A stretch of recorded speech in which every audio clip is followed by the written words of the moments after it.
Gas নাই, পানি নাই, বিদ্যুৎ নাই, রাস্তায় গাড়ি নাই, সেই সাথে দ্রব্যমূল্যের আকাশ ছোঁয়া অবস্থায় বিপর্যস্ত মানুষ।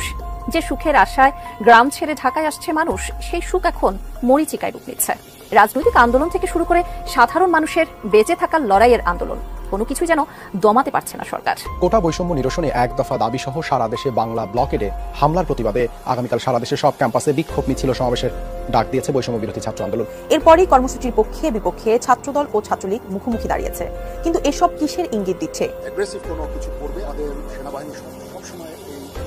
সম্মানিত দর্শক, এবার ঢাকা শহর অচল হয়ে গিয়েছে। সম্মানিত দর্শক, ঢাকা শহরে বিদ্যুৎ নেই, গ্যাস নেই, পানি নেই। এবার ঢাকার মানুষ হাহাকার করছেন। সম্মানিত দর্শক, এই ভিডিওতে কিন্তু আপনারা দেখতে পারবেন ঢাকার মানুষ কতটুকু বিপদে আছে। এই সব কিছু হয়েছে বর্তমান ক্ষমতাসীন দল আওয়ামী লীগের জন্য।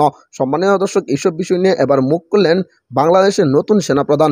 সম্মানিত দর্শক, এই ভিডিওতে আপনারা সেই নতুন সেনাপ্রধানের বক্তব্যটি শুনতে পারবেন এবং কি বাংলাদেশে কি হতে যাচ্ছে আগামীতে এই বিষয়গুলো নিয়েও একটি প্রতিবেদন এই ভিডিওতে আপনারা দেখতে পারবেন। সম্মানিত দর্শক, এই ভিডিওর মাধ্যমে আরও কিছু চাঞ্চল্যকর তথ্য আপনারা দেখতে পারবেন।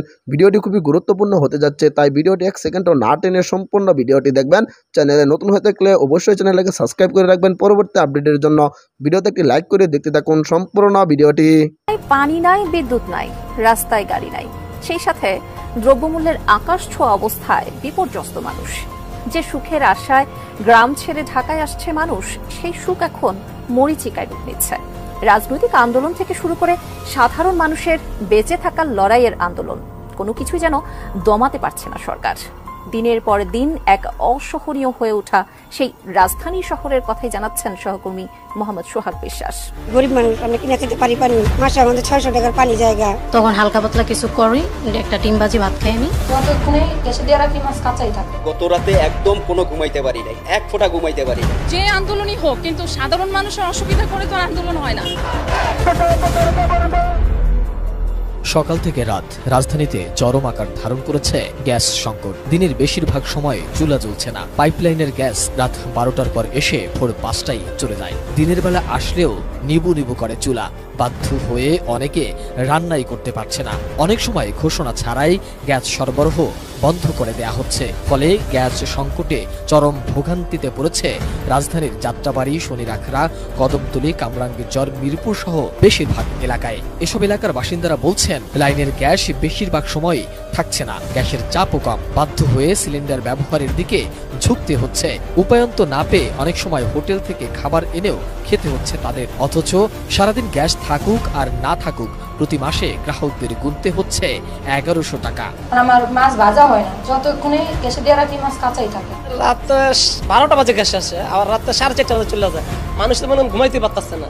সকাল 11টা বাজে, এখনো গ্যাস নাই। এ তো গেল গ্যাসের কথা। একই অবস্থা বিদ্যুতের বেলায়ও। ঢাকার অভিজাত এলাকা ছাড়া বেশিরভাগ এলাকাগুলোতেই লোডশেডিং চরম আকার ধারণ করেছে। ভুক্তভোগীরা বলছে, একদিকে বাতাসে আগুনের ফুলকি, অপরদিকে লোডশেডিং এর যন্ত্রণা, দুইয়ে মিলে হাহাকার চলছে গোটা দেশ জুড়ে। হঠাৎ করে বিদ্যুৎ নাই, 2-3 ঘন্টার জন্য নাই। হঠাৎ করে চলে যাচ্ছে, হঠাৎ করে আসতেছে। এই কারণে আমাদের কাস্টমার অনেক ভোগান্তিতে পড়তেছে। সারাদিনে বেশ কয়েকবার কারেন্ট যাওয়া আসা করে, কিন্তু গেলে অনেকক্ষণ থাকে না। একদিকে সরকার বলছে বিদ্যুৎ উৎপাদনের নতুন রেকর্ড করার কথা, অন্যদিকে বিদ্যুতের ঘাটতি 1 দশকের মধ্যে সর্বোচ্চ পর্যায়ে পৌঁছেছে। এরই মধ্যে লোডশেডিং এর পরিমাণ ছাড়িয়েছে 1860 মেগাওয়াটে। গত 22 এপ্রিল রাত 9টায় দেশের সর্বোচ্চ বিদ্যুৎ উৎপাদনের রেকর্ড ছিল 16,233 মেগাওয়াট। কিন্তু তা সত্ত্বেও দেশ জুড়ে লোডশেডিং অব্যাহত। এদিকে গরমের কারণে বিদ্যুতের চাহিদাও দিন দিন বাড়ছে। অসহনীয় গরমের মধ্যেই রাজধানীর বিভিন্ন স্থানে পানির সংকট বছরের পর বছর চলে আসছে। সবচেয়ে বেশি ভোগান্তি ভাটারা, মিরপুর, মাটিকাটা, ভাসানটেক ও এর আশপাশের এলাকায়। কোথাও নামমাত্র কিছুটা পানি আসলেও তা আবার ব্যবহারের অযোগ্য। ওয়াসা বলছে, এলাকাগুলোর ময়লা পানির বিষয়ে তারা কিছুই জানে না, তবে তারা কম পানি ব্যবহারের পরামর্শ দিয়ে যাচ্ছেন। বছরের অন্যান্য সময়ে কম বেশি পানি সংকট থাকলেও এবছর আরো তীব্র আকার ধারণ করেছে। সবচেয়ে বেশি ভোগান্তি পোহাতে হচ্ছে বয়স্ক, গৃহিণী ও শিশুদের। এর মধ্যে সামান্য বৃষ্টিতে জলাবদ্ধতা তো আছেই। গরিব মানুষ, আমরা কিনে খেতে পারি পানি, মাসে আমাদের 600 টাকার পানি জায়গা। রাত্রে হয়তো অনেক সময় অনেকে পায় না, আমাদেরও যদি না তুলতে পারি আমরাও পাই না।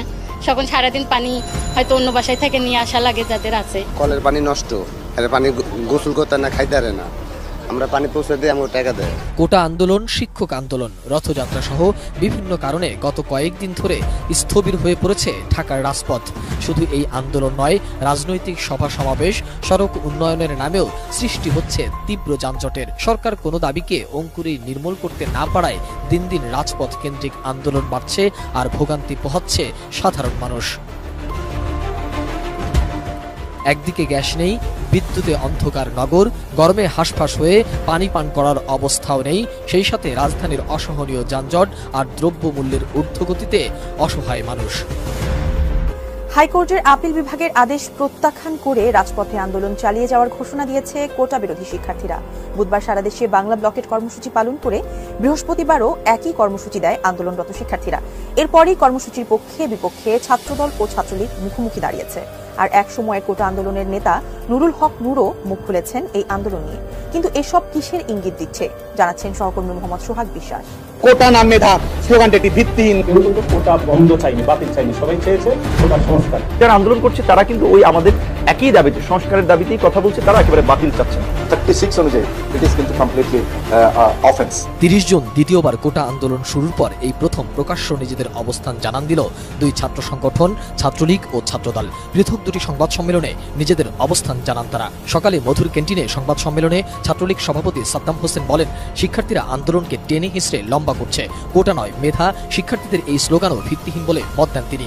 সংবাদ সম্মেলনে ছাত্রলীগ সভাপতি এই আন্দোলনকে অযৌক্তিক বলে আখ্যা। দলীয় কার্যালয়ে সংবাদ সম্মেলন করে ছাত্রদল। চলমান কোটা সংস্কার দাবির আন্দোলনে পূর্ণ সমর্থন জানিয়ে ছাত্রদলের সাধারণ সম্পাদক নাসির উদ্দিন বলেন, 2018 সালের কোটা সংস্কার আন্দোলনে ছাত্রদল অংশ নিয়েছিল। তখন সবাই সংস্কার চেয়েছিল, প্রধানমন্ত্রী কোটা বাতিল করে দিয়েছিলেন। আদালতকে ব্যবহার করে কোটাকে পুনঃস্থাপন করেছে সরকার। কোটার বিষয়ে চূড়ান্ত নিষ্পত্তি হওয়া প্রয়োজন বলেও মনে করেন তিনি। সময় কোটা যে আন্দোলন হয়েছিল, সে আন্দোলন ছিল কোটা সংস্কার আন্দোলন। এটার নামই ছিল কোটা সংস্কার আন্দোলন। কিন্তু অবৈধ প্রধানমন্ত্রী ইচ্ছাকৃতভাবে সেটিকে কোটা সংস্কার না করে সেটিকে কোটা বাতিল করে দিয়েছে একটি প্রশাসনিক সিদ্ধান্তের বলে। কিন্তু তখনকার যারা আন্দোলন করেছে। সম্মানিত দর্শক, আশা করি সকলে পুরো ভিডিওটি দেখলেন। এই ভিডিও সম্পর্কে অবশ্যই আপনাদের মূল্যবান মতামত ভিডিওর কমেন্ট বক্সে লিখে জানাবেন। সম্মানিত দর্শক, ইতিমধ্যে কিন্তু আপনারা ভিডিওর মাধ্যমে দেখতে পেরেছেন পুরো ঢাকা শহর এবার অচল করে দিয়েছেন শিক্ষার্থীরা। শিক্ষার্থীদের এই আন্দোলনে এবার বাংলাদেশের গ্যাস এবং বিদ্যুৎ এবং কি ঢাকা শহরে পানিও পাচ্ছে না ঢাকার মানুষরা। সম্মানিত দর্শক, এই সব কিছু হয়েছে নাকি বর্তমান ক্ষমতাসীন দল আওয়ামী লীগের সরকার প্রধানমন্ত্রী শেখ হাসিনার জন্য। সম্মানিত দর্শক, এই ভিডিওতে কিন্তু আপনারা দেখতে পেরেছেন এইসব বিষয় নিয়ে এবার কঠিনভাবে খেপে গেলেন সেনাপ্রধান। সম্মানিত দর্শক, এই ভিডিওর মাধ্যমে আপনারা দেখতে পেরেছেন ঢাকার মানুষ কতটুকু হাহাকার করছেন পানি, গ্যাস এবং বিদ্যুতের জন্য। সম্মানিত দর্শক, এই ছাত্রদের কোটা আন্দোলনের বিরুদ্ধে এবার কঠিন প্রতিবাদ জানিয়েছেন এবং কি ছাত্রদেরকে সমর্থন করিয়েছেন, ছাত্রদের এই আন্দোলনকে সমর্থন করেছেন সেনাপ্রধান। সম্মানিত দর্শক, এই ভিডিওর মাধ্যমে কিন্তু আপনারা বিস্তারিত দেখতে পেরেছেন যে প্রধানমন্ত্রী শেখ হাসিনা কতটুকু চাপে আছে। সম্মানিত দর্শক, এই ভিডিওর মাধ্যমে যা দেখলেন অবশ্যই এই ভিডিও সম্পর্কে আপনাদের মতামত ভিডিওর কমেন্ট বক্সে লিখে জানাবেন। এরকম ভিডিওগুলো সবার আগে পেতে অবশ্যই চ্যানেলটাকে সাবস্ক্রাইব করে পাশে থাকা বেল বাটনটি অন করে রাখবেন পরবর্তী আপডেটগুলো সবার আগে পাওয়ার জন্য। আজকের মতো ভিডিওটা এখানে শেষ করলাম। দেখা হচ্ছে পরবর্তী ভিডিওতে। সেই পর্যন্ত ভালো থাকবেন, সুস্থ থাকবেন এই কামনা করে বিদায় নিলাম। আসসালামু আলাইকুম ওয়া রাহমাতুল্লাহ।